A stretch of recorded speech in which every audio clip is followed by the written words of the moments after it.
মই নাজানো তোমাৰ সপোনবিলাক কি, মই নাজানো তুমি এতিয়া কেনেকুৱা পৰিস্থিতিৰ মাজত আছা, মই এইটো নাজানো তুমি তোমাৰ জীৱনৰ কোনটো লেভেলত থিয় দি আছা, তোমাৰ পিছৰ দিনবোৰ কেনেকুৱা কাটিছে, কিন্তু মই এইটো ক'ব পাৰো সন্মুখত অহা 6 মাহ তোমাৰ বাবে লাইফ চেঞ্জিং প্ৰমাণিত হ'ব পাৰে।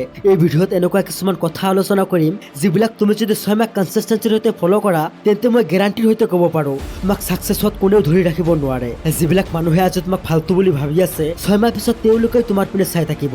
সেয়া আজিৰ ভিডিঅ'টোৰ টপিক হ'ল 6 মাহৰ বাবে নোহোৱা হৈ যোৱা। নাম্বাৰ 1, 6 মাহ পাহৰি যোৱা এইখন পৃথিৱীত তোমাৰ কোনোবা আছে বুলি। পাহৰি যোৱা তুমি তোমাৰ বন্ধুবৰ্গক, পাহৰি যোৱা তুমি তোমাৰ গাৰ্লফ্ৰেণ্ডক, ইহঁতে ক'তো নাযায়। কালি যদি তুমি মৰি যোৱা তেনেহ'লে তোমাৰ বাবে সময় ৰখি নাথাকে। মানুহে এদিন কান্দিব, 2 দিন কান্দিব, তাৰ পিছদিনা পাহৰি যাব।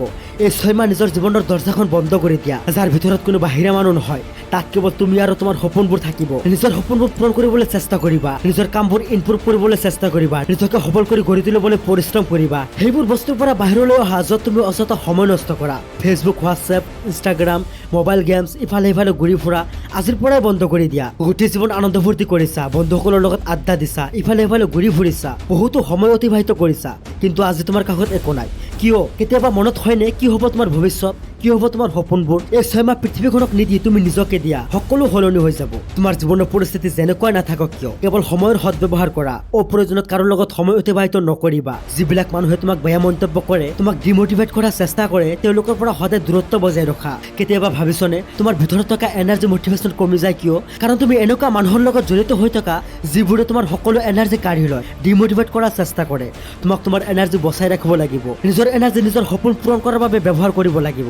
ইয়াৰ বাবে নাম্বাৰ 2, এই 6 মাহ নিজৰ শৰীৰটো হেল্ডি ৰখা, নিজৰ শৰীৰটোক ষ্ট্ৰং বনোৱা, হেল্ডি খাদ্য খোৱা, এক্সাৰসাইজ কৰা, বেয়া ভিডিঅ' চোৱা বন্ধ কৰা, নিজৰ শৰীৰৰ টেষ্টোষ্টেৰন বুষ্ট কৰা। তোমাৰ শৰীৰত যিমান বেছি টেষ্টোষ্টেৰন সিমান বেছি এনাৰ্জি, সিমান বেছি কনফিডেন্স, আৰু তোমাৰ ভিতৰত যিমান বেছি এনাৰ্জি থাকিব সিমান ভালদৰে তুমি তোমাৰ কামবোৰ কৰিব পাৰিবা। আৰু জীৱনত সেই সকলো মানুহৰ পৰা সদায় আঁতৰত থাকিবা যিসকলৰ কোনো ভৱিষ্যত পৰিকল্পনা নাই, কাৰণ তেওঁলোকে নিজে একো নকৰে, তোমাকো কৰিব নিদিয়ে, তোমাক কেৱল ডিমোটিভেটহে কৰি থাকিব। এনেকুৱা মানুহৰ পৰা সদায় আঁতৰত থাকিবা। কাৰো লগত মেছেজ কৰি সময় নষ্ট নকৰিবা। কিবা দৰকাৰী কাম থাকিলে কল কৰা, কথা কোৱা শেষ কৰা। কোনোবা যদি বিনা কাৰণত ডিষ্টাৰ্ব কৰি আছে তেন্তে তোক ব্লক কৰি দিয়া। মনত ৰাখিবা এই 6 মাহ তোমাক তোমাৰ লক্ষ্যৰ পৰা আঁতৰাৰ বাবে বহুতো ডিষ্ট্ৰাকশ্যন আহিব, কিন্তু তোমাক সেইবোৰক অতিক্ৰম কৰি নিজৰ পুৰা ফ'কাছ নিজৰ কামত লগাব লাগিব। কাৰণ তোমাৰ হাতত কেৱল 6 মাহ সময় আছে, আৰু এই 6 মাহত তুমি তোমাৰ সপোনবোৰ পূৰণ কৰিবই লাগিব।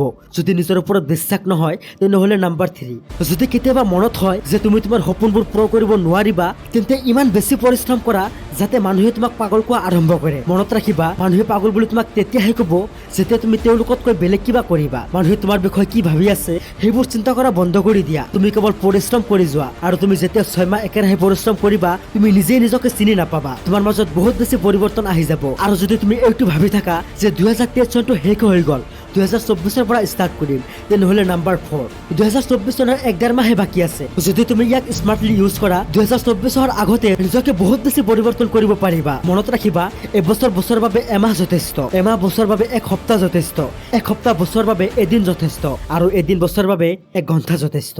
সেয়া 6 মাহৰ বাবে নাইকিয়া হৈ যোৱা। যদি নিজৰ জীৱনৰ দৰ্জাখন বন্ধ কৰি দিয়া চাবা অতি সোনকালে সফলতাৰ দৰ্জা খুলি যাব।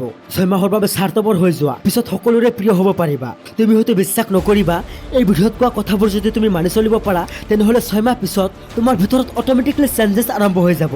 তাৰ পিছত আৰু তোমাক একো কৰিব নালাগে, যি কৰিব তোমাৰ ছাবকনচিয়াছ মাইণ্ড কৰি থাকিব। তেতিয়া তুমি নিজৰ ভিতৰত ডিমোটিভেট ফিল নকৰিবা, তোমাৰ ভিতৰত ল' এনাৰ্জি ফিল নকৰিবা, মানে এইটো তোমাৰ অভ্যাসত পৰিণত হৈ যাব। সেয়ে 6 মাহৰ বাবে অকলশৰীয়া হৈ যোৱা। আজিৰ তাৰিখটো এটা কাগজত লিখা, আৰু আজিৰ পৰা 6 মাহ পিছৰ তাৰিখটো তাৰ তলত লিখা। ইয়াৰ মাজত 180 দিন হ'ব, আৰু এই 180 দিন তোমাৰ সপোনবোৰ পূৰণ কৰাৰ বাবে তোমাৰ দ্বাৰা যিমানখিনি সম্ভৱ তাতকৈ অলপ বেছি পৰিশ্ৰম কৰা। ভিডিঅ'টি কেনেকুৱা লাগিল কমেণ্ট কৰি জনাবলৈ নাপাহৰিবা। থেংকছ ফৰ ৱাচিং।